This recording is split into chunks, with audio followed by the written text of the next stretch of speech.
Eka kerran, kun mä ajattelin sitä, että minkälaista on muuttaa näin pienelle paikkakunnalle, tuli mieleen, että täällä on niin vähän ihmisiä, niin näkee sit niitä samoja naamoja sen 3 vuotta. Mut sit mä kuitenkin päädyin tänne, koska mä halusin ratsastuksen lähemmin mukaan mun jokapäiväiseen arkeen. Mä kuulin mun kaverilta, että tällainen ratsastusluki on olemassa. Mulla oli varmaan sellaisia odotuksia, että harrastuksen kautta tulisi just helposti niitä kavereita ja uusia tuttavuuksia.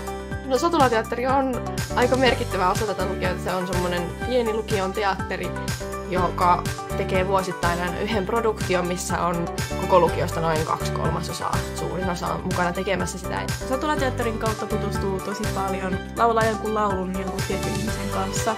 Vaikka se on samalta luokalta, niin siinä lähentyy tosi nopeasti sen henkilön kanssa. Ratsastustunnit on tosi hauskoja. Meillä on tosi hyvät opettajat, mulla on kiva ryhmä, ne on just mun tasoisia. Mä saan tosi nopeasti edistyttyä itseni kanssa, mun nelosen kanssa.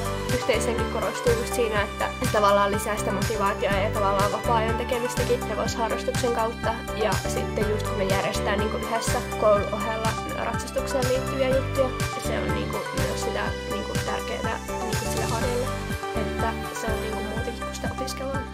No se yhteishenki näkyy ehkä mielestäni kaikkein eniten silleen, että kun monissa kouluissa just niinku luokat jakautuu tosi selkeästi silleen, että on niinku 1, 2 ja 3 erikseen.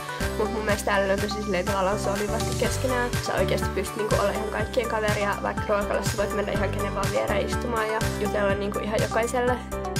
Opiskelijoiden ja opettajien niinku välit on täällä tosi niinku välittömät ja lämpimät.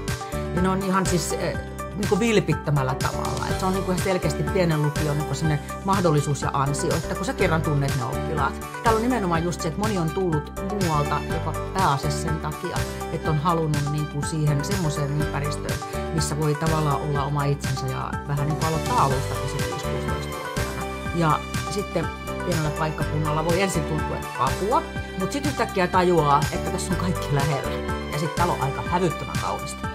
En mä ole missään aiemmin niinku ollut tämmöisessä koulussa vaikka, jossa oikeasti voisi ihan kelle vaan mennä juttelemaan. Sitten on toi Satulateatteri ihan mahtavana lisänä opintojen lisäksi ja ratsastus. Ja kun moni on kuitenkin muuttanut jostain muualta tänne, niin sitten löytää helposti tosi nopeasti muita, jotka on mennyt saman asian läpi, että löytää tukea.